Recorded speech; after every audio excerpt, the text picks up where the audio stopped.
Hi, so just a word on happiness. This video won't be too long because the central point is that happiness is not generated by having more. Now, unfortunately, we're brought up in a culture that says have more, do more, be more, and of course you'll be happy. The problem with that is that's all externally generated, and we live in a culture or a time in history where more is more possible than ever. Now, every generation has thought that, but I want you to think about a couple of things. Appearing on the screen on this side of me right now is a picture of a flying car. This is a mob called Terrafugia, and they say they are less than 2 years away from full-scale production and sale to the public at around about $120,000 per unit. That means that you can get up and fly off. Here's another mob working on, so this is an alternative manufacturer. These people are saying that they are 3 years away from sale to the public. And just when you thought it couldn't get any worse, if you have another look, that is a picture of a motor car that is a helicopter as well as a motor car. They are talking about going into production at around about the same time as these two flying cars. Staggering concept when you think about it. But let's go to another angle. So if you look on this side, what you're going to see is a picture of what's called the Martin Jetpack. And that thing gets up and flies. They've had it up to 5,000 feet already. You can actually fly to New Zealand right now where they're being manufactured, and for $600 you can get a lesson which will enable you to fly that thing around inside a huge factory or empty warehouse. So they're talking about 12 months away from full production. They actually just listed on the Sydney Stock Exchange. So these are not wild ideas that are, maybe in the future. These are currently here. But if you take another look, this photograph is of a 7-year-old girl who has just strapped on her first, bionic arm.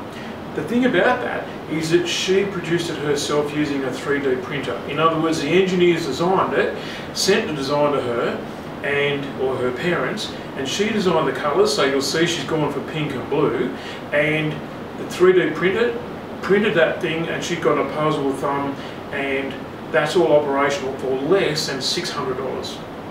So what does all this stuff mean?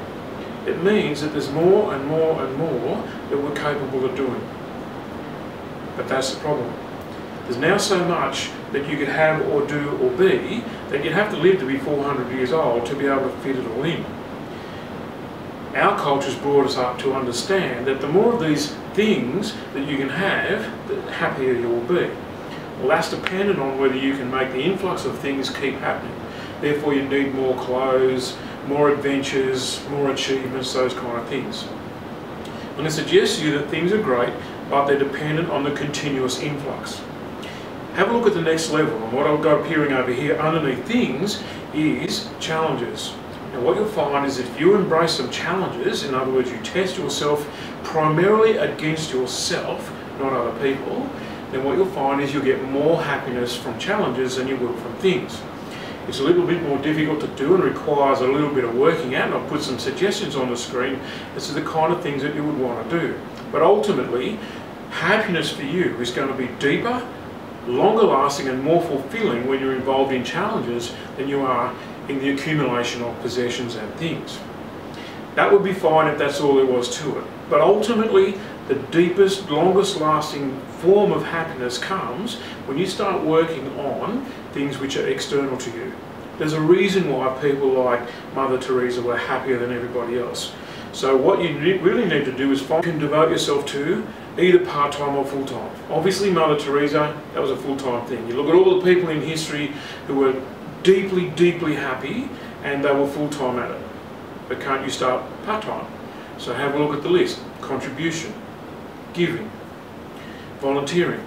What are the things that you could do which are external to you and require that you bring yourself to what it is at hand, and that you offer not just what you know, but who you are. That's going to bring to you the deepest, most long-lasting, most forever kind of happiness. Less things, more contribution, volunteering, bringing yourself out. Bye.